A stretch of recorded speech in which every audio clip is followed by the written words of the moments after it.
Good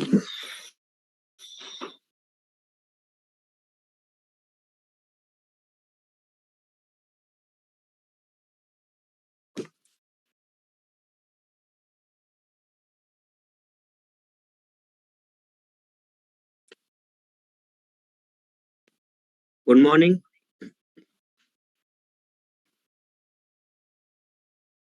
अब आ रही voice?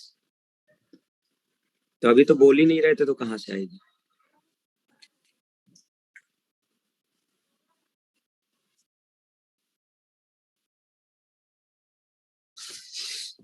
हम लोग पार्ट 5 देख रहे हैं, स्टूडेंट संघ सरकार, है ना।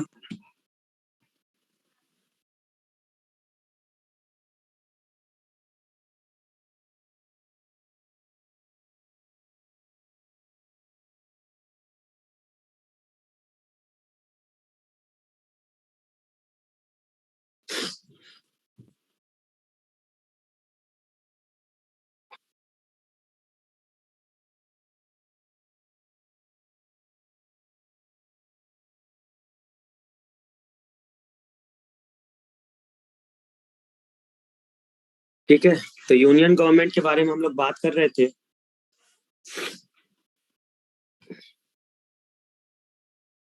बावन से लेकर के 151, जो जनरली हम लोग यूनियन गवर्नमेंट के बारे में बात करते हैं। थोड़ा सा पीछे का देख लेते हैं ताकि आपको रिकॉल हो जाए, और फिर हम लोग आगे बढ़ते हैं।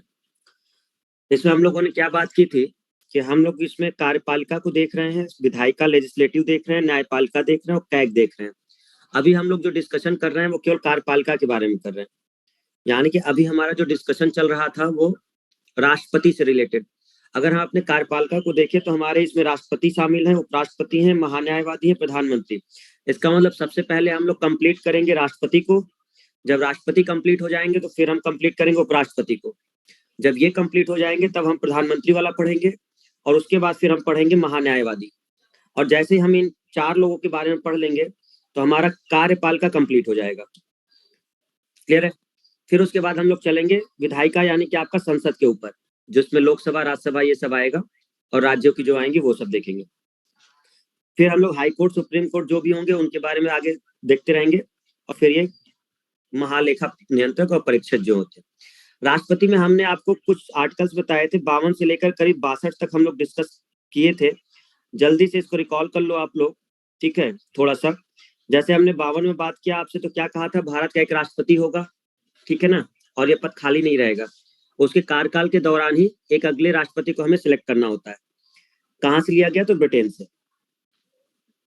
ठीक है, अंतर क्या है देखो, अगर राष्ट्रपति अमेरिका वाला होता तो अमेरिका वाला कैसा है? अध्यक्षात्मक, यानी कि इसके पास काफी पावर है, ठीक है ना।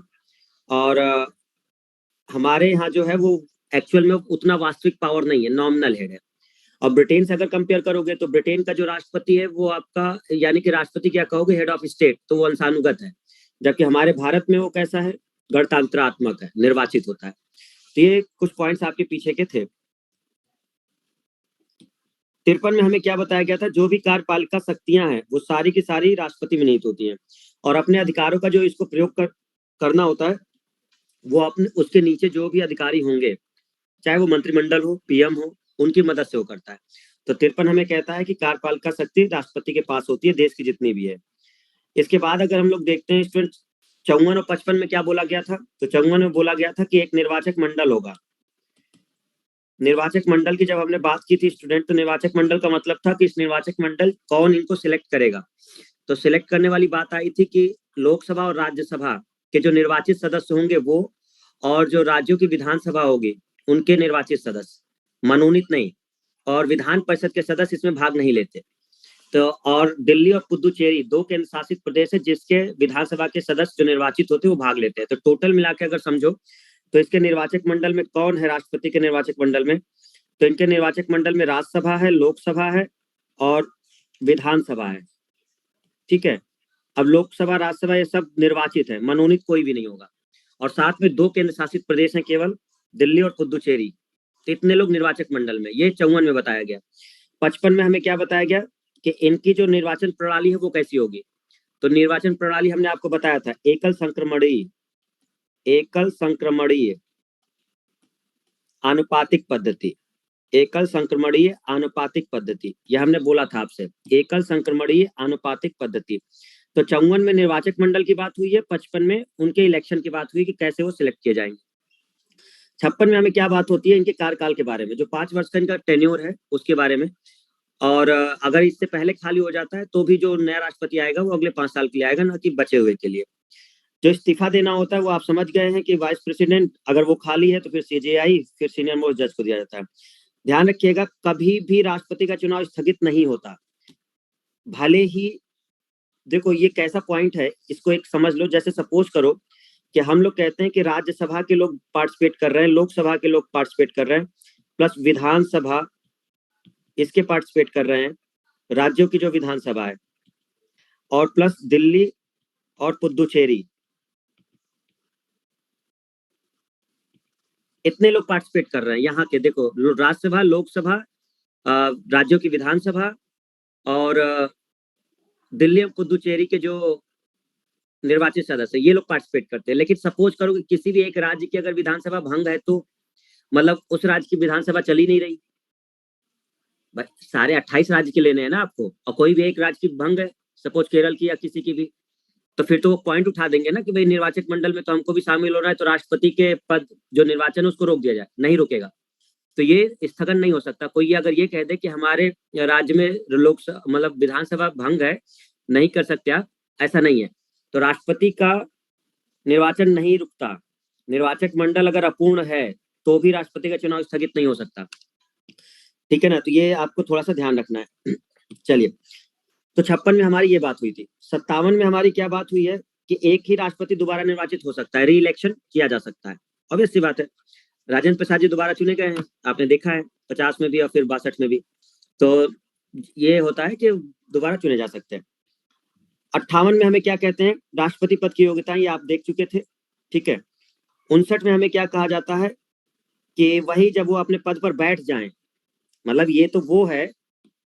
58 हमें कहता है कि जो शर्त पूरी करनी है, अभी फॉर्म भरना है आपको, तो आपने उसके पद के लिए फॉर्म भरा है और आप इसमें आप उसके पद पर बैठ गए, तो जैसे ही आपने पद संभाला है, अपॉइंटमेंट हो गया है आपका, तब आपको क्या ध्यान देना होगा कि आप उस समय किसी और सरकारी नौकरी में नहीं होने चाहिए, अगर हैं तो हटा दिया जाएगा। तो ये 59 में बात हुई है, शर्तें वगैरह जो होता है। ठीक है, 60 में हमारे क्या बात हुई थी, शपथ से रिलेटेड था। 60 मतलब शपथ, 60 मतलब शपथ। और 61 में हमारा क्या था, महाभियोग, उनको हटाने की प्रोसेस थी कि किस तरीके से इम्पीचमेंट के द्वारा उनको हटाया जाता है। 62 में हमें क्या बात किया गया था कि जो भी वैकेंसी होगी प्रेसिडेंट की, वो 6 महीने के अंदर फिल हो जानी चाहिए, मतलब वो खाली ना रहे। तो 6 महीने के अंदर अंदर, इससे ज्यादा समय नहीं जाना चाहिए। तो ये बात हुई है अनुच्छेद 62 में। इतनी सारी बातें हम लोगों ने की थी स्टूडेंट्स, ठीक है ना। आई होप कि आप लोग को क्लियर हो गया होगा। दोबारा हमने थोड़ा सा 10 मिनट लेकर के आपको समझाया, भूल गए होगे, अब समझ में आ गया सबको, रिवाइज हुआ। ठीक है, क्योंकि तुम लोग रिवाइज वाइज तो करते वरते नहीं हो, है ना। चलिए, तो 52 से 62 क्लियर। हम लोग आते हैं अब संघीय कार्यपालिका में, जो हम लोग राष्ट्रपति की बात कर रहे थे। तो इनका अगर हम देखें यूनियन एग्जीक्यूटिव, तो इतने लोगों की बात होती है इस कार्यपालिका में, जो हमने बात की थी पीछे। ठीक है, कैसे, हमने कहा था प्रेसिडेंट, इन्हीं के बारे में हम डिस्कशन कर रहे हैं। फिर वाइस प्रेसिडेंट, उपराष्ट्रपति, प्राइम मिनिस्टर और उनका मंत्रिपरिषद, और अटॉर्नी जनरल यानी महान्यायवादी। तो इतने लोग मिलकर के आपके क्या बनते हैं, संघीय कार्यपालिका बनते हैं। ठीक है ना। अभी आपको काफी इसमें डिस्कशन करना है, क्योंकि अभी तो हम केवल राष्ट्रपति पढ़ रहे हैं, और राष्ट्रपति एक बड़ा टॉपिक इसलिए क्योंकि बहुत सारी पावर है इनके पास। बाकी लोग का उतना डिटेल नहीं होगा, लेकिन राष्ट्रपति का थोड़ा डिटेल में है। ठीक है, तो अब अगर हम इसमें देखते हैं स्टूडेंट, तो ये क्या कहा था, 42वां संविधान संशोधन किया था और इंदिरा गांधी जी के समय में 1976 में। उन्होंने कहा कि राष्ट्रपति जो भी निर्णय लेगा, प्रेसिडेंट, वो प्रधानमंत्री की सलाह पर ही लेगा। प्रधानमंत्री और जो उसकी कैबिनेट है, तो उनकी सलाह पर ही ये कोई डिसीजन लेंगे। यानी कि ये केवल नाम मात्र के हो गए, नॉमिनल है, जबकि रियल पावर पीएम और उसकी काउंसिल के पास है। लेकिन एक अमेंडमेंट, 2 अमेंडमेंट बहुत याद रखना है आपको, एक 42वां और एक 44वां।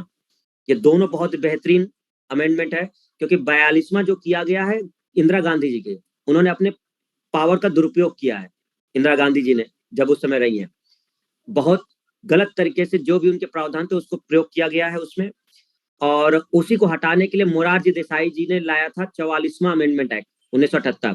तो जो जो प्रावधान उसमें किए जा रहे हैं उसमें से कुछ प्रावधानों को चेंज करके मोरारजी देसाई लगा रहे हैं 44वें वाले में। तो ये वाला दोनों एक के बाद एक देखा जाता है, 42वां और 44वां।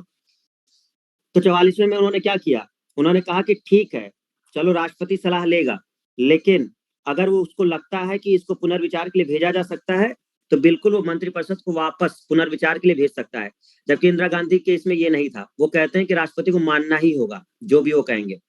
लेकिन मोरारजी देसाई ने कहा नहीं, पुनर्विचार के लिए भेजा जा सकता है। तो ये आपको दो चीजें ध्यान रखनी है। अगर हम लोग देखें तो राष्ट्रपति के चुनाव के लिए हमने बात की थी स्टूडेंट, क्वालिफिकेशन, नॉमिनेशन, इलेक्शन और ओथ सेरेमनी। हमने काफी डिस्कशन कर लिया था इसमें।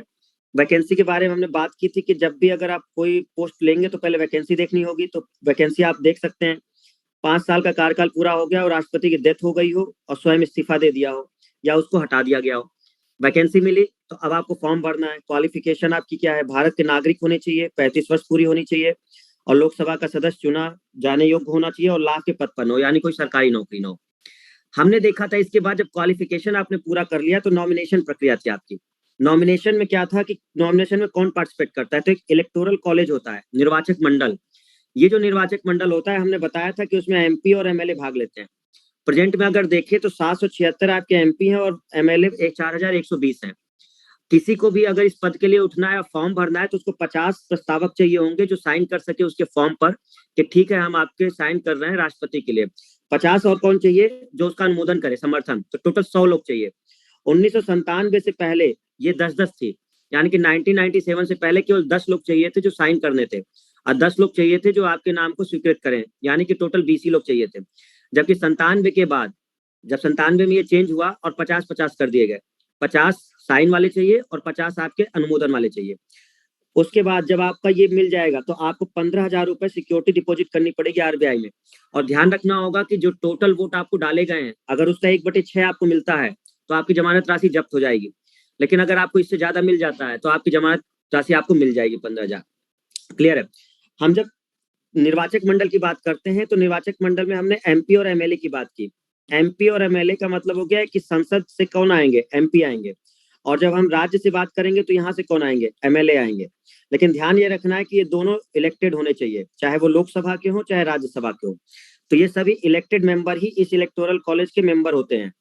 यहाँ अगर आप देखते हैं स्टेट में तो विधानसभा में भी इलेक्टेड होने चाहिए और ये विधान परिषद तो पार्टिसिपेट ही नहीं करती। तो ध्यान रखना है कि राज्य में जो विधान परिषद होती है वो निर्वाचक मंडल में नहीं आती।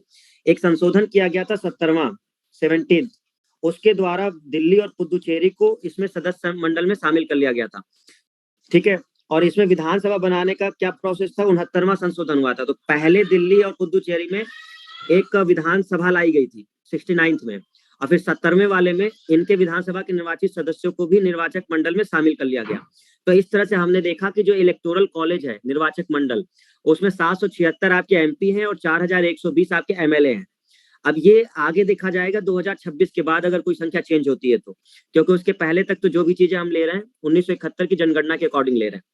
तो यहाँ पर हमने देखा। अब बात हमने की थी इलेक्शन की, तो राष्ट्रपति का जब इलेक्शन होता है तो इलेक्शन के समय हमने आपको कहा था कि जो निर्वाचक मंडल है वो वोटिंग करते हैं, केवल इन्हीं को अधिकार है। इसका मतलब कि जो एमपी और एमएलए हैं वो करते हैं वोट, और ये सीक्रेट होता है जिसमें किसी को पता नहीं होता कि किसको दिया जा रहा है। और ये एक बैलेट पेपर के द्वारा होता है, जैसे कि मतलब ये ईवीएम यूज नहीं होता, बैलेट पेपर यूज होता है। और प्रेसिडेंट पद के लिए जो भी कैंडिडेट खड़ा है उनके लिए।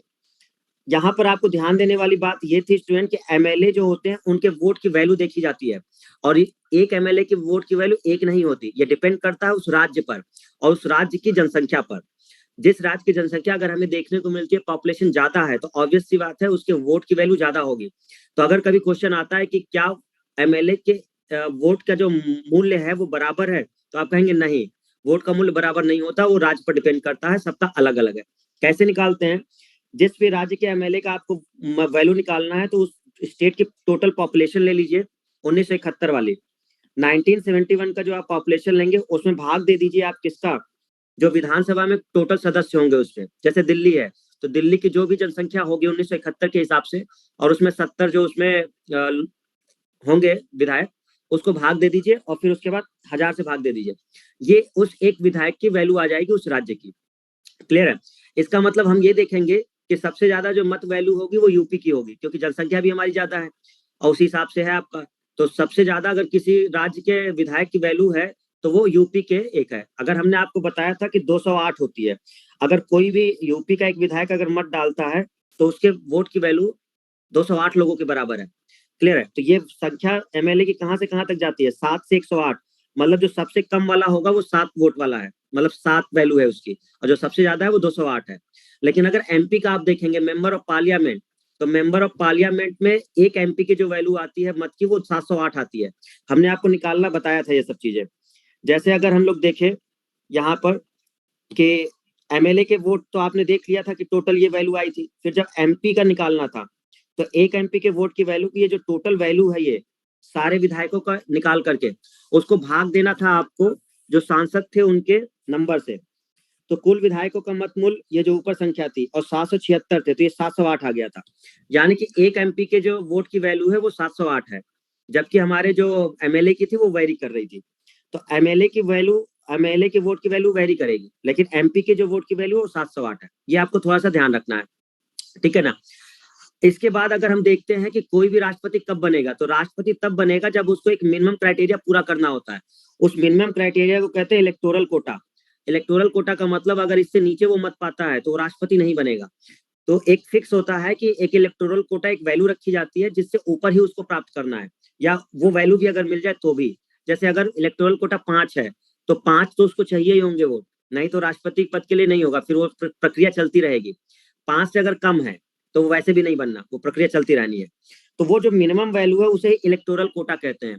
What is electoral quota? तो इलेक्टोरल कोटा का मतलब होता है कि minimum number of votes required to win the election. अगर किसी प्रेसिडेंट कैंडिडेट को इलेक्शन जीतना है तो उसे ये क्राइटेरिया पूरा करना होगा। कैसे किया जाता है? Total number of valid polls, मतलब कितने लोगों ने वोट डाला है। क्लियर है? और number of candidate to be elected, मतलब प्रेसिडेंट पद, वैकेंसी की बात हो रही है कि प्रेसिडेंट पद कितना है, एक लोग को चुना जाना है, दो को चुना जाना है, तीन को, तो प्रेसिडेंट पद तो एक ही है। तो यहाँ पर हम बात करेंगे कि number of candidate to be elected मतलब 1, यानी ये वैकेंसी की बात हो रही है कि कितनी वैकेंसी है यहाँ पर। सपोज करो कि ये ऊपर 8 लोगों ने वोट डाला है तो ये 8 लोग होंगे, और प्रेसिडेंट वाले केस में तो एक ही होगा ये, क्योंकि पद एक ही है, क्योंकि एक ही राष्ट्रपति बनते हैं। तो यहाँ पर हमेशा एक वैल्यू आएगी राष्ट्रपति के केस में। तो इस तरह से हमने आपको एग्जाम्पल दिखाया था कि कैसे ये इलेक्टोरल कोटा की बात हुई थी। क्लियर हो गया? फिर उसके बाद हम लोगों ने देखा था कि जो राष्ट्रपति का निर्वाचन था वो एक अप्रत्यक्ष था, गुप्त मतदान था, सिस्टम एंड प्रोपोर्शनल रिप्रेजेंटेशन, आनुपातिक पद्धति और सिंगल ट्रांसफरेबल। इसमें हमने आपको कुछ चीजें समझाई थी स्टूडेंट। एक हमने कहा था कि इस तरह का कोई बैलेट पेपर होता है, और ये बैलेट पेपर ही आपका किस पर होता है? प्रेफरेंस लेवल पर होता है। किस पर होता है? प्रेफरेंस पर। यानी कि आपको प्रेफरेंस देनी होती है। अगर 4 कैंडिडेट खड़े हैं तो उन चारों कैंडिडेट को आपका अपना अपना प्रेफरेंस देना होगा, 1 2 3 4। क्लियर है? यानी कि अगर आपका पहला वाला प्रेफरेंस गड़बड़ हो जाता है, सपोज करिए कि आपने, जैसे हमने यहाँ पर बात की थी, क्या बात की थी कि जैसे ये है वोटर 1, ये जो वोटर 1 था, 2 था, 3 था, 4 5 6 7 8, 8 वोटर थे टोटल। इन लोगों ने अपने बैलेट पेपर पर प्रेफरेंस दे दी थी। क्लियर है? और जो हमारा इलेक्टोरल कोटा आया था वो इलेक्टोरल कितना था? 5। जब काउंटिंग होगी तो 4 कैंडिडेट हैं ABCD, किसके लिए? इसके लिए, प्रेसिडेंट के लिए। तो पहला प्रेफरेंस हमने देखा था कि कितना कितना मिला। तो पहली जब काउंटिंग हुई तो A को 2 वोट मिले थे, B को 3 वोट मिले थे, और C को 2 वोट मिले थे, और D को 1 वोट मिला था। और जबकि इलेक्टोरल कोटा कितना था? 5 था इलेक्टोरल कोटा। तो किसी को बहुमत नहीं मिला, क्योंकि कम से कम 5 तो वोट चाहिए ही थे। इससे क्या हुआ कि जो लास्ट वाला है इसको हटा दिया गया, और देखा जाएगा कि इसको किसने वोट दिया था, और उसकी सेकंड प्रेफरेंस को हम लोग ऐड कर देते हैं। तो जब ये डी हट जाएगा तो इसका सेकंड प्रेफरेंस बी था, तो इसमें एक ऐड हो गया था। क्लियर है? और जब हमने ये देखा कि बी को मिला तब भी वो 4 हुआ, फिर भी वो नहीं आ पाया, इसका मतलब कि फिर ये नीचे वाला हट गया था, फिर सी हट गया था, और सी को जिसने भी वोट दिया था और उसका प्रेफरेंस देखा गया था दूसरा, तो उसके 2 लोग थे, 2 वोट इसके पास आ गए थे। तो 3 2 5 और 1 6, ये जीत गया था। इस तरीके से ये प्रक्रिया तब तक दोहराई जाती है जब तक कोई प्रेसिडेंट इलेक्ट नहीं हो जाता। क्लियर है स्टूडेंट्स? तो इसी प्रक्रिया को हम लोग कहते हैं कौन सा? ये पॉइंट इसी को कहा जाता है system of proportional representation single transferable vote. ये पूरी प्रक्रिया यही कहलाती है जो ट्रांसफर करके होता है। आगे हम लोग अगर देखते हैं तो अब हम लोग राष्ट्रपति की शक्तियों के बारे में बात कर रहे थे स्टूडेंट। तो हमने देखा कि कार्यपालिका शक्ति, विधायिकी, सैन्य, वित्तीय, कूटनीतिक, न्यायिक और आपातकालीन, 7 हेड में हम बात करते हैं। इसकी 7 तरह की पावर को हमको देखना है राष्ट्रपति की अलग अलग। सबसे पहले हम लोगों ने बात की थी कार्यपालिका शक्ति की। तो कार्यपालिका शक्ति में हमने आपको बताया था कि 53 आर्टिकल आपको क्या कहता है कि कार्यपालिका की जितनी भी शक्ति है वो राष्ट्रपति में निहित होती है। सीधा ये बात हो रही थी। 74 आपसे क्या कहता है कि राष्ट्रपति जो है वो प्रधानमंत्री और उसकी कैबिनेट से की सलाह से ही काम करेगा। तो 53 में सारी पावर राष्ट्रपति में है, लेकिन 74 कहता है कि वो अपने मन से काम नहीं करेगा, उसकी सहायता के लिए एक मंत्रिपरिषद होगी जिसका हेड पीएम होगा। तो इस तरह से 74 में बात की गई थी। 75 में क्या कहा गया था कि प्रधानमंत्री की जो नियुक्ति होती है वो आपके राष्ट्रपति करते हैं और प्रधानमंत्री की सलाह पर वो पूरी कैबिनेट की नियुक्ति करते हैं। तो इस तरह से आपको 75 में बताया गया था। 78 में क्या कहा गया था कि अगर पीएम की कोई कैबिनेट कोई डिसीजन लेती है, कोई भी मंत्री कैसा भी डिसीजन लेता है, तो राष्ट्रपति को यह अधिकार है कि वो उसको बुला करके पूछ सकते हैं, यानी पीएम को बुला सकते हैं और उनसे पूछ सकते हैं कि ये डिसीजन क्यों लिया गया और इसका क्या औचित्य है। ये 78 के द्वारा है। ठीक है। इसके बाद हमने देखा था कि जितने भी अपॉइंटमेंट किए जाते हैं, जितने भी इंपॉर्टेंट अपॉइंटमेंट है वो सब राष्ट्रपति द्वारा किए जाते हैं, चाहे वो अटॉर्नी जनरल का हो आर्टिकल 76 के तहत, चाहे वो कैग का हो 148 के तहत, चाहे वो पीएम काउंसिल का हो 75 के तहत, या तो हाई कोर्ट के जज का हो 217 आर्टिकल के तहत, या तो सुप्रीम कोर्ट का हो 124 के तहत, या तो गवर्नर ऑफ स्टेट्स हो 155, या तो चीफ इलेक्शन कमिश्नर हो 324, या फिर chairman and other member of UPSC 316। I hope कि आप लोगों ने रिवाइज किया होगा, बस हम आशा ही कर सकते हैं, बाकी तो आप लोग के ऊपर है। ठीक है ना। हाँ ओके। तो ये चीजें हम लोगों ने देखी थी स्टूडेंट्स। अपॉइंटमेंट याद हुआ है, कुछ कुछ आर्टिकल याद हुए हैं कि नहीं? थोड़ा बहुत। फिर इसके बाद अगर हम लोग देखें तो एक गठन होता है इंटर स्टेट काउंसिल का, वो इंटर स्टेट काउंसिल 263 की तरह था। ठीक है। फिर ये फाइनेंस कमीशन बना सकते हैं, एससी एसटी ओबीसी की जांच के लिए एक नए आयोग का गठन भी कर सकते हैं, केंद्र शासित प्रदेश जो होते हैं उनके प्रशासक नियुक्त कर सकते हैं। ठीक है, एडमिनिस्ट्रेटर। और किसी भी क्षेत्र को शेड्यूल क्षेत्र घोषित कर सकते हैं, यानी कि उसको अनुसूचित क्षेत्र में डाल सकते हैं। ये कार्यपालिका शक्ति थी। विधायिकी शक्ति भी हम लोगों ने बात कर ली थी। तो विधायिकी शक्ति में, विधायिकी शक्ति बात की थी हम लोगों ने, लेजिस्लेटिव पावर। हाँ थोड़ा बहुत डिस्कस किए थे। हाँ वो जो पीडीएफ वो भेजे हैं वो पुराना वाला कंप्लीट है नोट्स। ठीक है ना, ये वाला तो अलग से हमारा है, वो वाला कंप्लीट है उसमें। तो ये पेज उसमें नहीं है, ये जो हम पढ़ा रहे हैं ये पेज आपके उस वाले पीडीएफ में नहीं है जो 68 पेज का है, ये उसमें नहीं है। लेजिस्लेटिव पावर की बात करते हैं अगर हम लोग इसमें, तो अनुच्छेद 79 क्या कहता है आपका? अनुच्छेद 79 कहता है कि संघ के लिए एक संसद होगी जो प्रेसिडेंट और 2 सदनों से मिलकर बनेगी। लेजिस्लेटिव पावर की जो बात होती है तो इसमें सीधा सीधा ये बताया गया था कि एक पार्लियामेंट होगा देश में। अब पार्लियामेंट अगर है तो उसमें 2 सदन होंगे, एक लोकसभा एक राज्यसभा, और तीसरा जो अंग है वो राष्ट्रपति है। इसका मतलब राष्ट्रपति इसी के पार्ट है, संसद के ही पार्ट है। ठीक है। तो यह आर्टिकल 79 से पता चलता है। 85 में क्या कहा गया था कि जो राष्ट्रपति हैं वो दोनों सदनों को बुला भी सकते हैं और स्थगित भी कर सकते हैं, दोनों पावर इनके पास है। आहूत का मतलब होता है बुलाना, जब भी सेशन शुरू हो रहा होता है तो उस समय वो बुलाने का भी काम करते हैं। ठीक है। उसमें हाई कोर्ट के लिए 127 आर्टिकल बताया गया है। पुराने वाले नहीं नहीं, वो 127 आर्टिकल गलत नहीं है, वो 127 आर्टिकल होता है एडहॉक जज होते हैं, एडहॉक जज होते हैं। हाई कोर्ट में ही वो जज नियुक्त किए जाते हैं, लेकिन वो एडहॉक जज होते हैं। एडहॉक का मतलब होता है कि जैसे कोई डिग्री कॉलेज है समथिंग, मान लो टीचर जो होते हैं परमानेंट नहीं रखे जाते, एडहॉक टीचर नहीं रखे जाते, कुछ समय के लिए बुला लिए जाते हैं संविदा वगैरह पे, वैसे जज होते हैं। उनका हाई कोर्ट के ऐसे जज जो एडहॉक जज होते हैं वो 127 के तहत होते हैं। तो गलत नहीं है वो, लेकिन उसका अर्थ समझना होगा। ठीक है ना, कि वो एडहॉक जज होते हैं। तो यहां से हमने बात की थी। तो 79 में जो हम लोगों ने देखा, तो 79 में आपका एक संसद देखा, और अनुच्छेद 85 में हमने देखा कि राष्ट्रपति के पास ही पावर है दोनों को बुलाने के लिए। ठीक है। 108 में क्या बात हुई थी कि अगर राष्ट्रपति को ऐसा लगता है कि दोनों सदनों को एक साथ बुला करके सेशन चलाया जाए तो 108 के तहत वो दोनों को एक साथ बुला सकते हैं, राज्यसभा और लोकसभा को। और इसकी जो अध्यक्षता करेंगे वो लोकसभा अध्यक्ष ही करेंगे, प्रेसिडेंट नहीं करेंगे, अध्यक्ष लोकसभा अध्यक्ष ही होंगे। तो दोनों को बुलाया जा सकता है।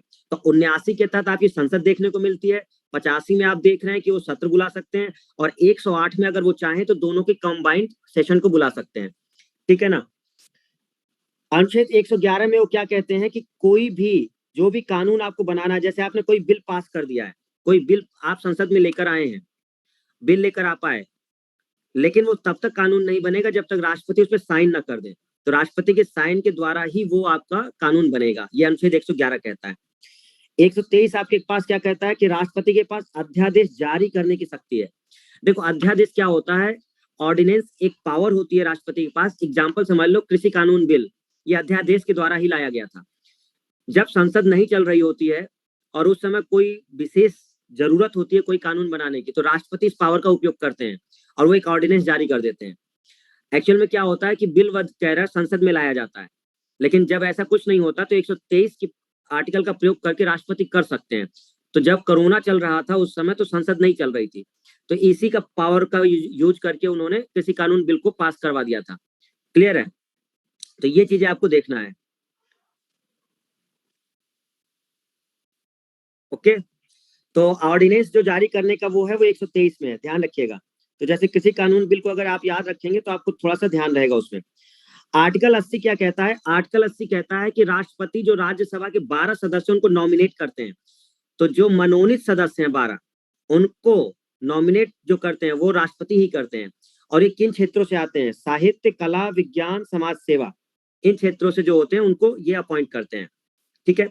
अब बात हुई थी कि ऐसे विधेयक जो राष्ट्रपति की पूर्व अनुमति के संसद में प्रस्तुत नहीं किए जा सकते, कौन कौन से ऐसे विधेयक है जिस पर राष्ट्रपति की स्वीकृति लेनी जरूरी है, उसके बाद ही संसद में हो जाएगा। अगर राज्यों से रिलेटेड कोई नाम चेंज करना है या नया राज्य बनाना है तो इन्हीं के उससे आर्टिकल 3 में बात हुई है।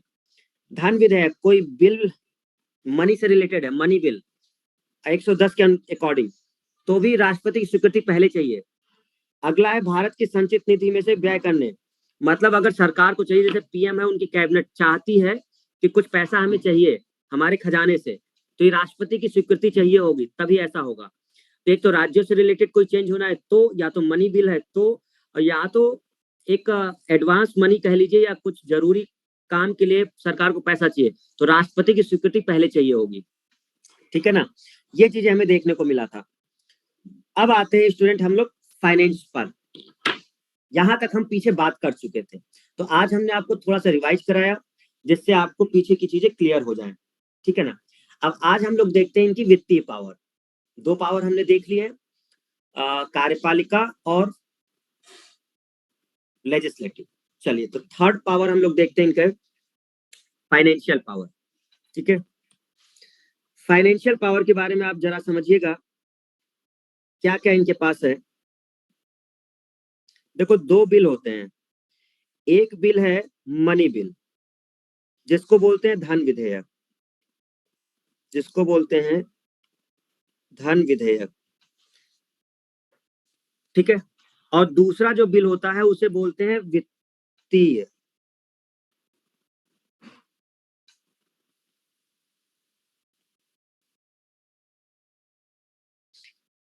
धन विधेयक और वित्तीय विधेयक, अगर ये दोनों आपको अगर पास करवाना है मनी बिल से रिलेटेड या फाइनेंस बिल से रिलेटेड, तो आपको पहले राष्ट्रपति की अनुमति लेनी होगी, स्वीकृति लेनी होगी।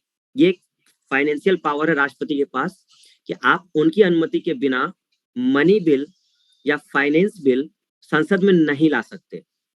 मनी बिल के बारे में जब डिस्कशन किया जाता है तो 110 आर्टिकल में है, और जब फाइनेंस बिल के बारे में डिस्कशन किया जाता है तो 117 है। ठीक है ना। तो ये थोड़ा सा आपको ध्यान रखना है कि अगर हम फाइनेंशियल पावर देखते हैं राष्ट्रपति की, तो ये उनकी स्वीकृति के बिना ये दोनों बिल संसद में नहीं आते। अनुदान की बात ये होता है कि मान लो कि कोई भी मिनिस्ट्री है उसको पैसे की जरूरत है, सपोज शिक्षा मंत्रालय है। अब शिक्षा मंत्रालय कहता है कि हमें पैसा चाहिए स्कूल से रिलेटेड। ठीक है ना। तो अब अगर वो है तो भाई ऑब्वियस सी बात है कैबिनेट पीएम से कहेगी, तो पीएम उसके हेड है, तो पीएम भी नहीं कर सकते। पीएम को ये अनुमति राष्ट्रपति से लेनी होगी, यानी कि जब तक राष्ट्रपति अलाउ नहीं कर देंगे, ठीक है ना, तब तक नहीं होगा। तो राष्ट्रपति ये अनुमति देंगे कि हाँ ठीक है, हम आपको ये ग्रांट करते हैं पैसा, तब वो जाकर के उसको इशू होता है। क्लियर है, ध्यान रखिएगा। तो ये पावर भी राष्ट्रपति के पास ही है कि अगर किसी भी मिनिस्ट्री को अपने लिए मनी चाहिए तो संसद में डिमांड फॉर ग्रांट रेजोल्यूशन लाना होगा, जो बिना राष्ट्रपति की अनुमति के नहीं लाया जा सकता। मतलब ये प्रधानमंत्री अकेले नहीं कर सकते कि उनको फिर तो दिक्कत हो गई ना, क्योंकि हेड है वो, फिर तो जिसको जिसको पैसा चाहिए होगा अपॉइंट करवा देंगे तुरंत। क्लियर। तो ये पावर राष्ट्रपति को दी गई कि आप पहले राष्ट्रपति से अनुमति लीजिए, उसके बाद फिर जो होगा। तो ये भी पावर राष्ट्रपति के पास है फाइनेंशियल। अनुच्छेद 280 के तहत ही फाइनेंस कमीशन का गठन करते हैं राष्ट्रपति, जो पीछे हमने बोला था।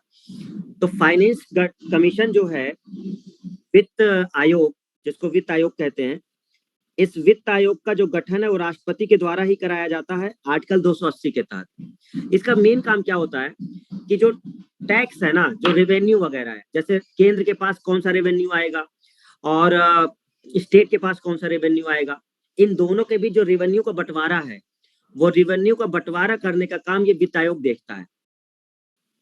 कि रेवेन्यू मतलब एक प्रकार से आय समझ लो, कि जो टैक्स वगैरह लगा करके जो आय आती है, तो वो राज्य कौन से उसमें लेगा और कौन सा उसमें सेंटर लेगा। क्या हुआ देवेंद्र, कुछ ज्यादा तेज चल रहा है क्या? ठीक है ना? हाँ,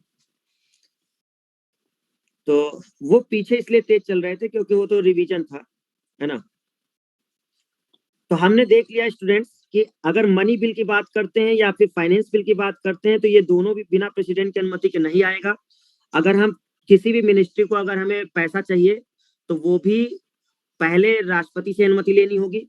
और फाइनेंस कमीशन यानी कि जो रेवेन्यू होता है कि केंद्र के पास कितना रहेगा और राज्य के पास कितना रहेगा, ये भी फाइनेंस आयोग देखेगा, जिसका गठन राष्ट्रपति करते हैं आर्टिकल 280 के तहत।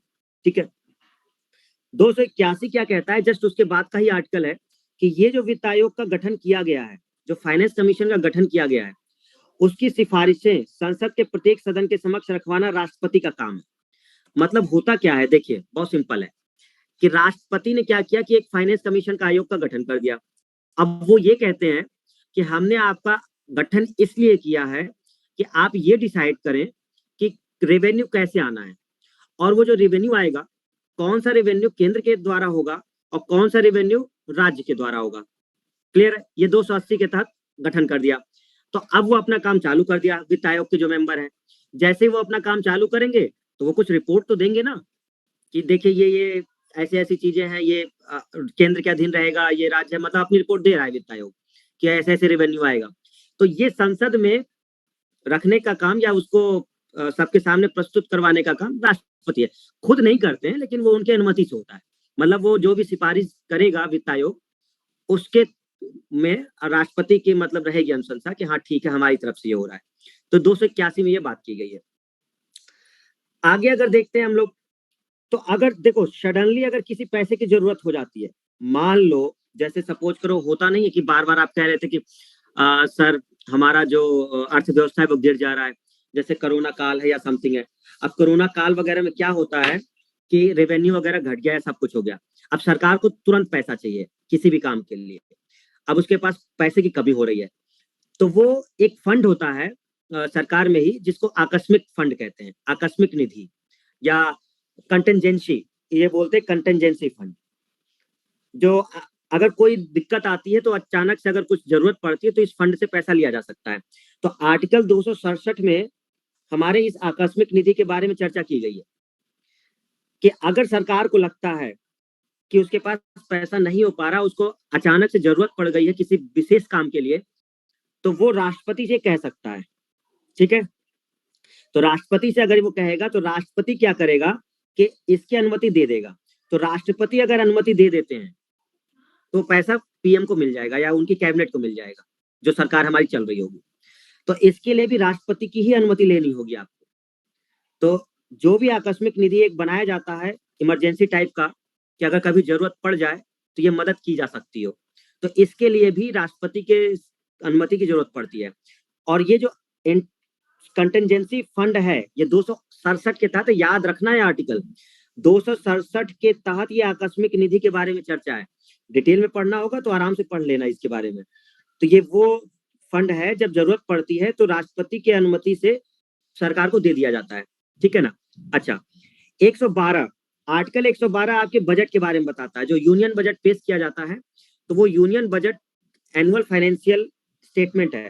देखो स्टूडेंट्स, ये बजट जरूर वित्त मंत्री पेश करते हैं। असल में जो कैबिनेट मंत्री में फाइनेंस मिनिस्टर होता है वो पेश करता है बजट, लेकिन ये राष्ट्रपति के नाम पर ही प्रस्तुत किया जाता है। क्लियर है। तो जब भी ये कुछ होता है तो पेश करने का काम या संसद में लाने का काम वो करता तो फाइनेंस मिनिस्टर है, लेकिन वो नाम किसका यूज होता है, राष्ट्रपति का ही नाम यूज होता है। तो इसका मतलब ये पावर भी राष्ट्रपति के है। कुल मिला के ऐसा समझो कि सारे की सारी चीजें जो चल रही हैं वो राष्ट्रपति के नाम से ही चल रही हैं। भले पावर सब पीएम या उनके पास है, लेकिन नाम जो यूज होता है वो राष्ट्रपति का ही यूज होता है, इसीलिए वो नॉमिनल हेड है। साइन कर दें, उसका नाम यूज करें, बस इस तरह से चीजें चल रही है।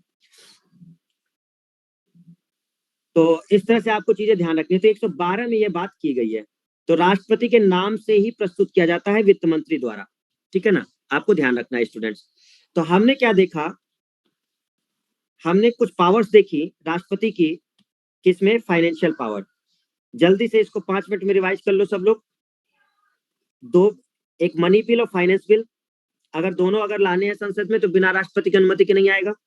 फाइनेंस कमीशन का गठन करना और फाइनेंस कमीशन जो सिफारिश देगा उस सिफारिशों को संसद के सामने रखवाना। अनुदान की मांग, अगर किसी मिनिस्ट्री को पैसे की जरूरत है अगर अपने कुछ काम के लिए, तो बिना राष्ट्रपति की अनुमति के वो नहीं होगा। सरकार को अगर कोई अचानक से जरूरत पड़ जाती है, उसको खर्चा चाहिए, तो वो भी राष्ट्रपति की अनुमति के बिना नहीं होगा।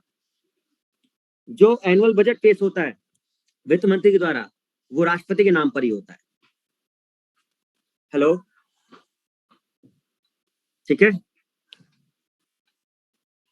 चलिए बताइए, कंटिजेंसी फंड आकस्मिक निधि किस आर्टिकल के तहत है?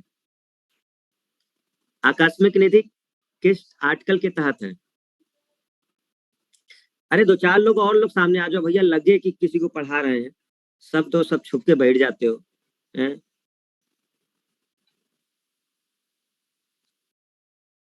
267, 267, 267, 1267 क्या है?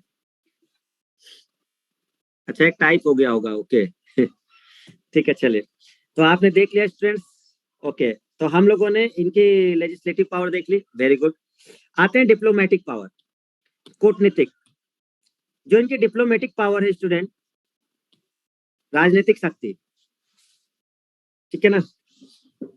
भारत से बाहर अगर किसी को भेजना है, एम्बेसडर्स को, अरे आ गए क्या सब लोग सामने? अच्छा, कुछ लोग आ गए, वेरी गुड, बड़ी अब लग रहा है थोड़ा हरियाली है, ओके, बहुत सही। वीरान हो गया था सब, है ना, ठीक है। तो अगर हम लोग बात करते हैं इसमें कि कूटनीतिक पावर की अगर बात करते हैं, तो सिंपल सा ये वाला पॉइंट आपको याद रखना है कि कोई भी अगर देश से बाहर जाता है, चाहे वो एम्बेसडर हो, मतलब हमारे राजदूत किसी दूसरे देश में जाते हैं, या तो दूसरे देश के राजदूत यहाँ आते हैं, या तो कोई उच्चायुक्त हाई कमिश्नर वहां से यहाँ आता है, ठीक है ना। तो इनके नाम पर ही रिसीव किया जाता है। अब राष्ट्रपति खुद तो नहीं जाएंगे, इनके नाम पर ही रिसीव किया जाता है, ठीक है ना, इनके बिहाफ पर। हाँ, अगर ये जरूरी है कि कोई राष्ट्रपति ही आ रहा होता है जैसे अमेरिका वगैरह, तो राष्ट्रपति थोड़ा सा उनके सामने औपचारिकता दिखाते हैं। तो भारत के जो राजदूत हैं, एम्बेसडर हैं, बाहर भेजना हो, चाहे विदेशी राजदूतों या उच्चायुक्तों को रिसीव करना हो, तो इन्हीं के नाम पर सब चलता है। डिप्लोमेटिक पावर मतलब कह दिया गया है, आप राजा साहब, राजा साहब आप हैं, बाकी केवल आप बैठे रहिए, आपके नाम पर सब होता रहेगा, ठीक है। तो ये इस तरह से हैं हमारे राष्ट्रपति। इवन अगर कोई मिनिस्टर भी बाहर जाता है तो राष्ट्रपति से परमिशन जरूरी होता है। राष्ट्रपति को ये पता होना चाहिए कि वो कहाँ जा रहा है, ठीक है ना। ये चीजें देखनी होती है, ये राजनीतिक पावर होती है। किसी देश के साथ अगर कोई ट्रीटी हो रही है या संधि हो रही है तो वो भी प्रेसिडेंट के नाम पर ही है। मतलब ऐसा नहीं है कि आप सोच रहे होंगे कि प्रधानमंत्री जा रहे हैं और वो सीधे बस सब कुछ करके चले आ रहे हैं, तो गलतफहमी है आपकी। राष्ट्रपति ही सर्वे सर्वा है, नॉमिनल हेड यही है। बिना इसके नाम का यूज किया आप कुछ नहीं कर सकते। वो अलग बात है कि एक्चुअल पावर, जो वास्तविक पावर है, वो पीएम देख रहे हैं, इनके बस सिग्नेचर चाहिए, साइन वगैरह चाहिए, तो वो सिग्नेचर चाहिए। जैसे होता नहीं है घर पे, अब पापा है, सपोज करो पापा ने खूब पैसा कमा लिया है, अब बैठे हुए हैं बैंक में पैसा है, साइन उन्हीं के चाहिए, तो अब क्या करोगे? साइन तो चाहिए होगा ना, ऑब्वियस सी बात है। लेकिन अगर काम वाम करना है तो बड़े भाई करेंगे, या जो भी आपसे बड़े हैं वो लोग करते हैं। अब पापा कह रहे हैं ठीक, लेकिन जब भी जरूरत पड़ेगी तो पापा साइन कर दो, खाली एक तो सिग्नेचर बस, तो हो गया काम, बस ये चलता है। तो वही चीजें हैं। तो डिप्लोमेटिक पावर का मतलब ये है। मिलिट्री पावर क्या है, सैन्य शक्ति इनकी क्या है, आपको पता होगा, तीनों सेनाओं के सुप्रीम कमांडर होते हैं, चाहे वो थल सेना हो, वायुसेना हो, या आपकी जल सेना हो, तीनों के सुप्रीम कमांडर है। किसी भी युद्ध को ये शुरू कर सकते हैं, युद्ध विराम की घोषणा कर सकते हैं, ठीक है ना। अगर युद्ध शुरू करना है या विराम करना है तो ये दोनों कर सकते हैं, ठीक है ना। और जो अपॉइंटमेंट होते हैं, आर्मी, नेवी और एयरफोर्स, इनके नाम से ही होता है। मतलब हम इस तरह से कहेंगे कि जो एक्चुअल में अपॉइंटमेंट होता है वो राष्ट्रपति के नाम पर ही होता है।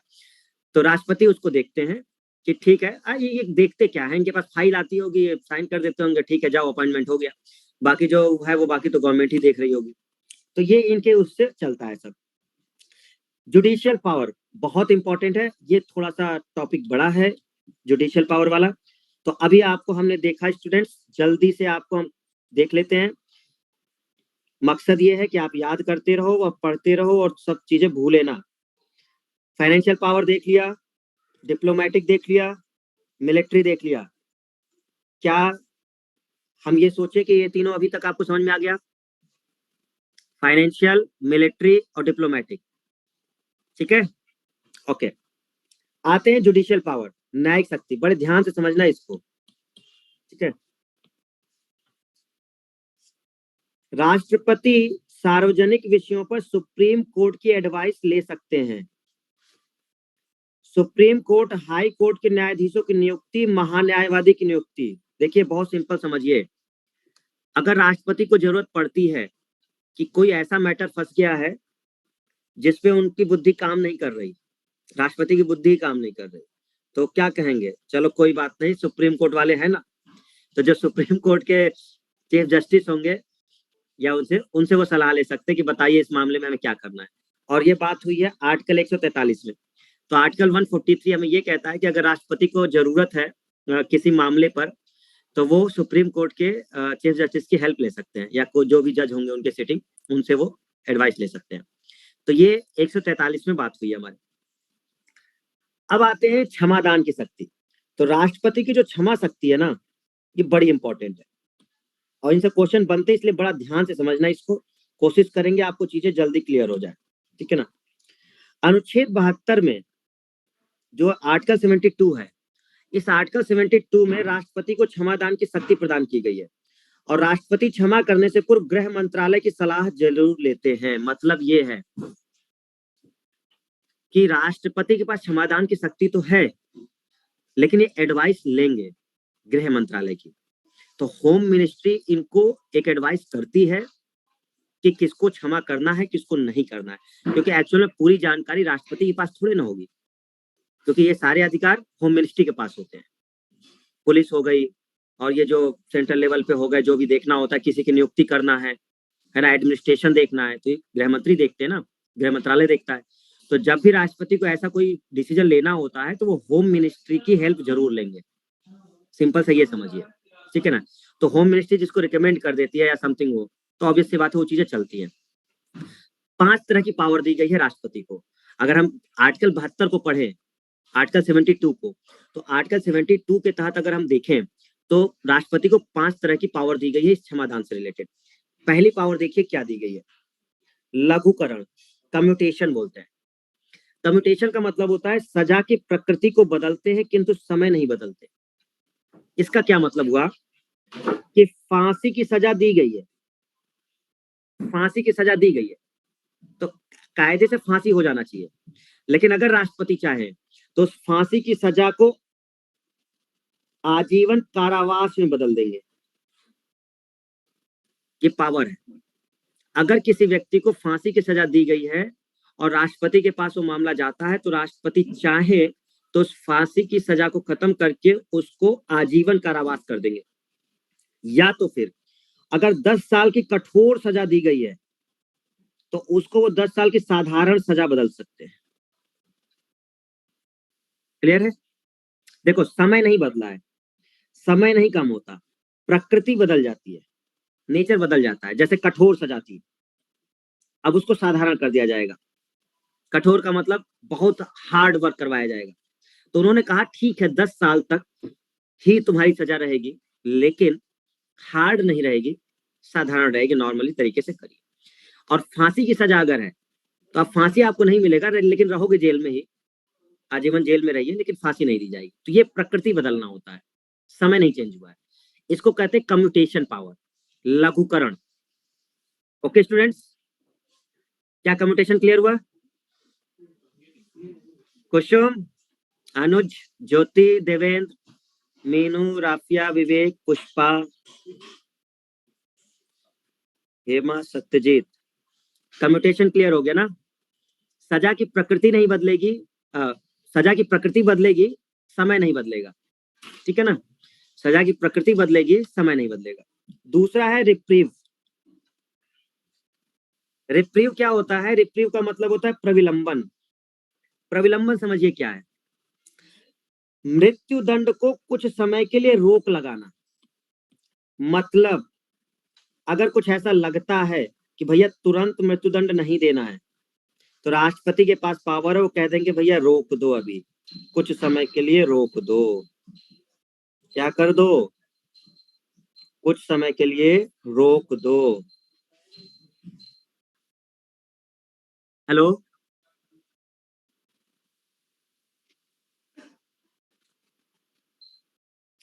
ठीक है ना? कुछ समय के लिए रोक दो। अरे अब किस बेस पे करते हैं, अब वो तुम्हारा काम नहीं है किस बेस पे करते हैं। वो लंबी प्रक्रिया, जो कानूनी प्रक्रिया है। इतने ज्ञानी न बनो, है? देना एसएससी का एग्जाम है, और ज्ञानी इतना चाहिए कि भैया पूछो मत, सारे वकील फेल है। हाँ।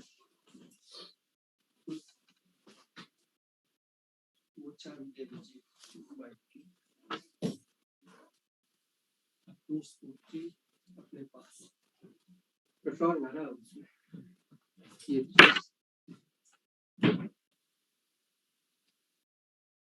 तो प्रविलंबन की अगर हम बात करते हैं, तो मृत्युदंड कुछ समय के लिए, जैसे मान लो किसी को फांसी की सजा दे दी गई है, मृत्युदंड दे दिया गया है, और राष्ट्रपति निकल गए हैं यात्रा पर, ठीक, विदेश दौरे पर है, वो उधर निकल गए, यहाँ इनको निपटा दिया गया।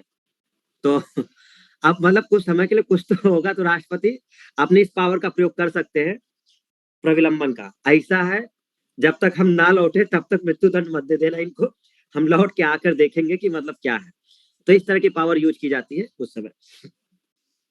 विराम की बात अगर करते हैं, रिस्पाइट, ठीक है, तो विराम में क्या होता है कि यदि किस कैदी का स्वास्थ्य ठीक नहीं, आप देखते नहीं है कि जैसे अगर कोई कैदी कोई तबीयत खराब हो जाती है, तो तुरंत उसको फिर क्या किया जाता है, हॉस्पिटल वगैरह लेके जाओ, फिर सजा वगैरह थोड़ा वो उस समय नहीं दी जाती है। तो ऐसा होता है, ठीक है ना? तो यदि कैदी का स्वास्थ्य ठीक नहीं है, तो उसकी सजा पर कुछ समय के लिए रोक लगाई जा सकती है। मतलब कुल मिला के तुम ठीक होके आओ, फिर हम तुमको सजा देंगे। तो ठीक है, तो पहले तुम ठीक हो जाओ पूरे तरीके से। तो क्या क्या प्रावधान है हमारे उसमें, देखते जाओ। तो राष्ट्रपति ये कर सकते हैं, ठीक है ना? इसको बोला जाता है विराम लगाना, या रिस्पाइट कहते हैं, ठीक है ना? तो ये तीसरा इनके पास पावर है। चौथा इनके पास क्या है? परिहार, रेमिशन कहते हैं। ये सजा का समय घटा देते हैं, प्रकृति नहीं। देखो ये दोनों में जरा सा डिफरेंस है, कम्यूटेशन में और रेमिशन में। कम्यूटेशन वाले में क्या था कि सजा की प्रकृति को बदल रहे थे, समय नहीं। जैसे 10 साल का अगर समय था, तो 10 साल ही रहेगा, बस वो कठोर सजा क्या हो जाएगी, साधारण हो जाएगी। लेकिन इस वाले में सजा का समय ही घटा दिया जाएगा, प्रकृति नहीं। जैसे अगर 10 साल की सजा है, तो ये 10 साल की सजा को 5 साल कर देंगे, लेकिन रहेगी वो कठोर सजा ही। समझ गए? पहले वाले में समय नहीं घटता, 10 साल कम्यूटेशन वाले में 10 साल की सजा है तो 10 ही रहेगी, लेकिन जो हार्ड वर्क है उसको नॉमिनल कर देंगे, साधारण कर देंगे। लेकिन इस वाले में जो रेमिशन वाला है, इस पावर को अगर यूज करते हैं, तो वो सजा की अवधि को घटा देंगे, 10 साल को 5 साल कर देंगे, रहेगी वो कठोर सजाई। तो इसको रेमिशन कहते हैं। पार्डन, अगर किसी को राष्ट्रपति ने क्षमा कर दिया है, तो पूरी तरह से क्षमा हो गया, अब किसी भी प्रकार का दंड नहीं लगेगा उसे। दोषी को दिया गया दंड पूरी तरह से समाप्त हो जाता है, यानी मुक्त हो गया वो अब। ठीक है ना।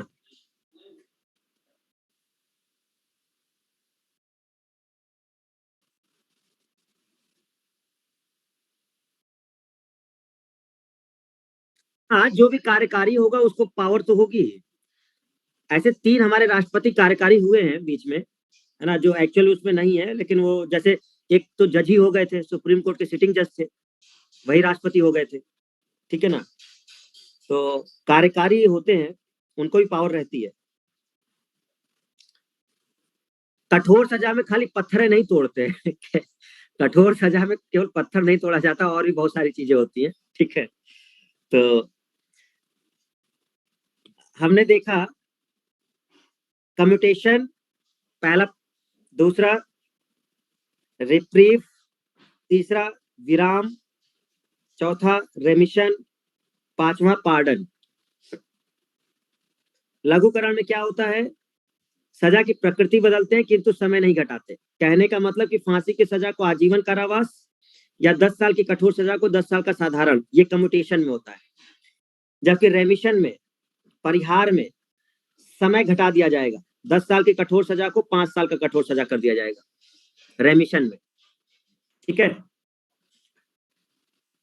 प्रविलंबन, कुछ देर के लिए रोकना, मतलब मृत्युदंड या फांसी की अगर कोई सजा है तो उसको कुछ समय के लिए रोक लगा देना कि भैया अभी मत दो, कुछ देर बाद देना जब हम आएंगे। और अगर कैदी का स्वास्थ्य ठीक नहीं है उस समय, उसकी सजा पे कुछ समय के लिए रोक, तो वो विराम लगता है, जिसको रिस्पाइट कहते हैं। तो 5 हो गए। अब पढ़ लीजिए इसको अच्छे से सभी लोग, पढ़िए। कम्यूटेशन, कम्यूटेशन, रिप्रीव, रिस्पाइट, रेमिशन और पार्डन।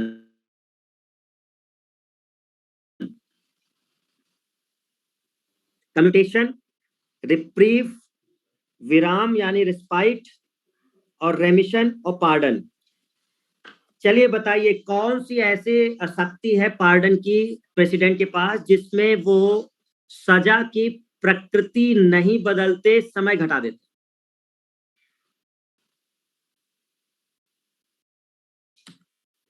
प्रकृति नहीं बदलते समय घटा देते हैं।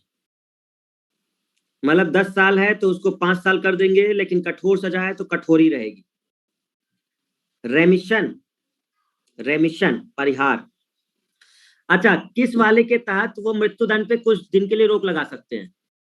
किसके तहत वो मृत्युदंड पर कुछ समय के लिए रोक लगा सकते हैं?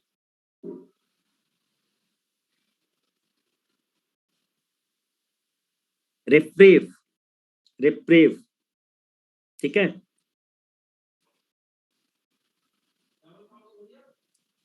और किस वाले में प्रकृति ही बदल देते हैं सजा की, सजा की प्रकृति ही बदल देते हैं। कि अगर कठोर सजा है तो उसको साधारण कर देंगे, कम्यूटेशन। ठीक है, 5 हो गए।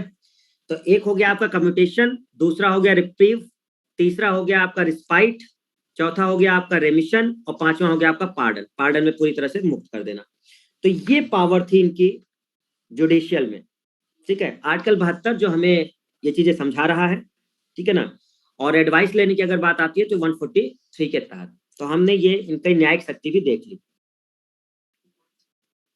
अब आते हैं हम लोग वीटो पावर पर। ठीक है। अच्छा, वीटो पावर से पहले एक चीज समझ लो, ये राष्ट्रपति हैं जो लोग हुए हैं। ठीक है। देखो,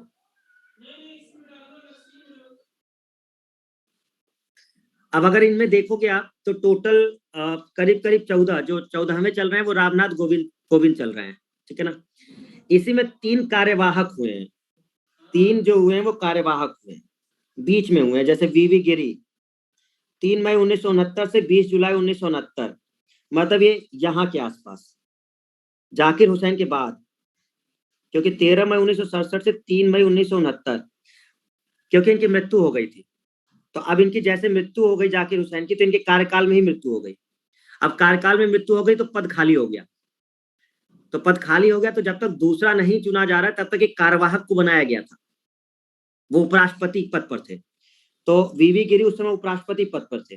तो इन्हीं इन्हीं को कहा गया कि आप उस पद को देखिए, राष्ट्रपति को, जब तक चुनाव नहीं हो जाता। तो उस समय उनको कार्यवाहक कहा गया था। तो 3 मई 1969 से 20 जुलाई 1969, ज्यादा दिन नहीं रहे, मई जून जुलाई, तो 3 महीने के लिए ये कार्यवाहक बने थे, ठीक है ना। और उनके बाद ही अगर आप देखें तो फिर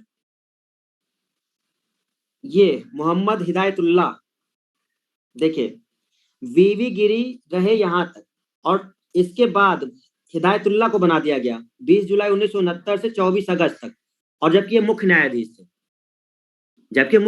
थे, तो वही तो बताया कि अगर उपराष्ट्रपति नहीं है या समथिंग कोई दिक्कत होती है तो चीफ जस्टिस ऑफ इंडिया को बनाया जा सकता है। तो फिर ये कार्यवाहक राष्ट्रपति बने थे, और ये भी बहुत दिन तक नहीं बने थे, 20 जुलाई से 24 अगस्त तक, ठीक है। और उसके बाद चुनाव हो गया था, तो एक फाइनली चुन लिए गए थे, कौन, वराह वीवी गिरी चुन लिए गए थे वापस। ये जो कार्यवाहक बने थे उन्हीं को सिलेक्ट कर लिया गया था। तो 24 अगस्त 1969 से यहां तक फिर ये राष्ट्रपति रहे 5 साल तक। फिर एक बार और ऐसा केस आया था जब कार्यवाहक देखने को मिले थे, ये बीडी जत्ती, ये 1977 के आसपास, 1977 11 फरवरी से 25 जुलाई।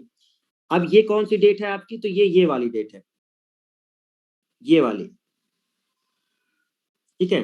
देखो फखरुद्दीन अली अहमद 24 अगस्त 1974 से 11 फरवरी 1977, ये इमरजेंसी वाला जो समय चल रहा है, तो 11 फरवरी 1977 है, और इसके बाद ही चुनाव हो गए थे, जनसंघ जीत गई थी, मोरारजी देसाई वाली सरकार, ठीक है, वो जीत गए थे। तो उस दौरान जो कार्यवाहक बने थे उस 11 फरवरी से एक और बन गए थे बीडी जत्ती, तो 11 फरवरी 1977 से 25 जुलाई 1977, मतलब इन दोनों लोगों के बीच में फखरुद्दीन अली अहमद हट गए थे, जो इमरजेंसी चल रही थी, और ये बने थे नीलम संजीव रेड्डी। तो इन दोनों के बीच में एक कार्यवाहक बने थे कुछ समय के लिए, वो वीडी जत्ती थे। कार्यवाहक होते हैं कि जो मतलब पूरी प्रोसेस से इलेक्ट होकर के नहीं बने हैं, बस पद खाली है तो वो उसको देख रहे हैं कामकाज को, ये होते हैं कार्यवाहक। तो इस तरह से देखा जाता है, ठीक है। राजू की राधा जा गिरी फखरुद्दीन रेड्डी के जेल में, अच्छा, और क्या है, आर के रमन की कलम से प्रतिभा निकली प्रणव के संग, रामनाथ कोविंद ट्रिक है सर। अच्छा, राष्ट्रपति याद करने की ट्रिक है,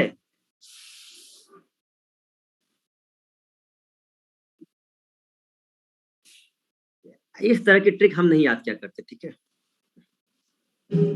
हमारी ट्रिक अलग है, बहुत खतरनाक ट्रिक है हमारी, ठीक है ना। हम लेटर से याद करते हैं, मेमोरी ट्रिक से।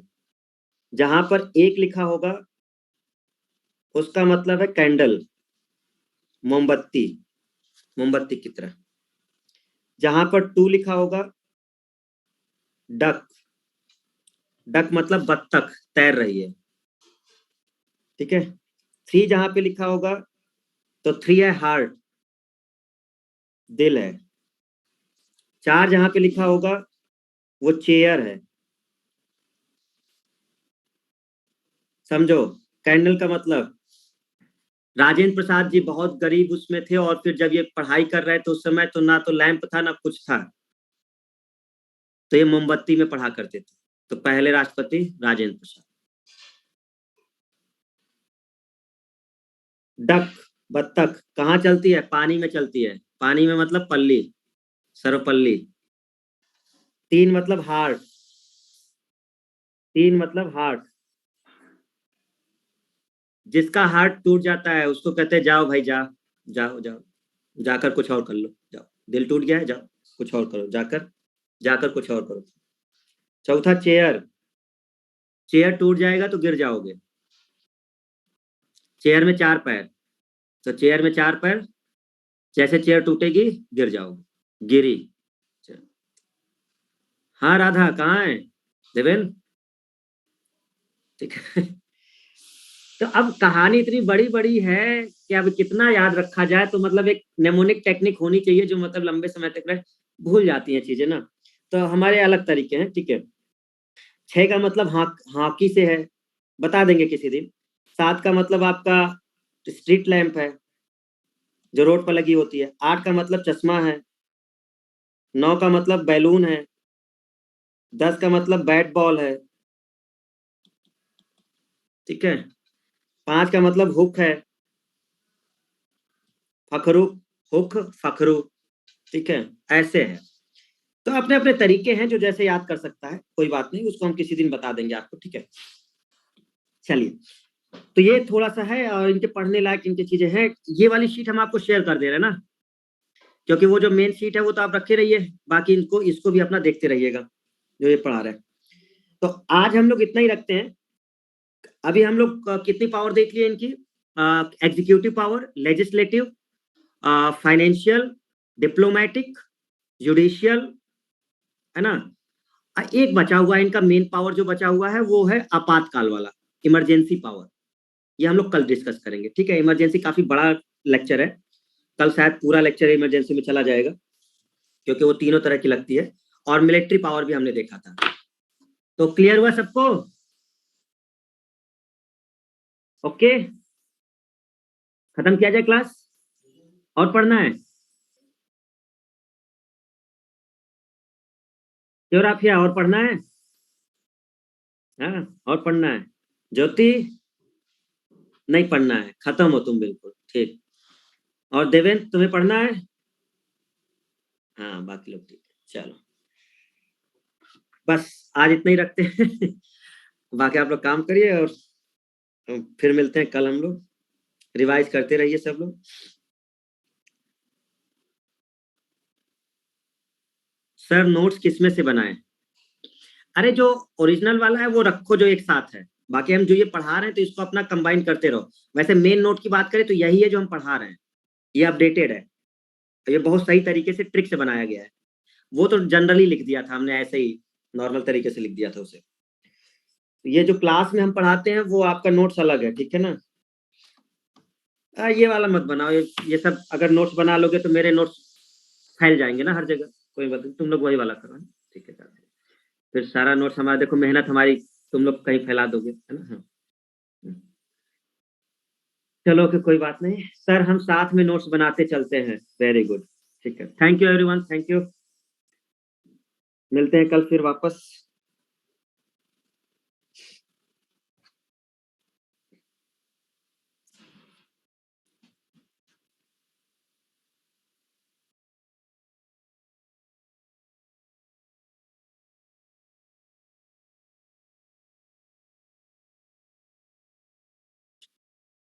क्वेश्चन फंसता है देवेंद्र? फंस जाता है? अच्छा, वेरी गुड।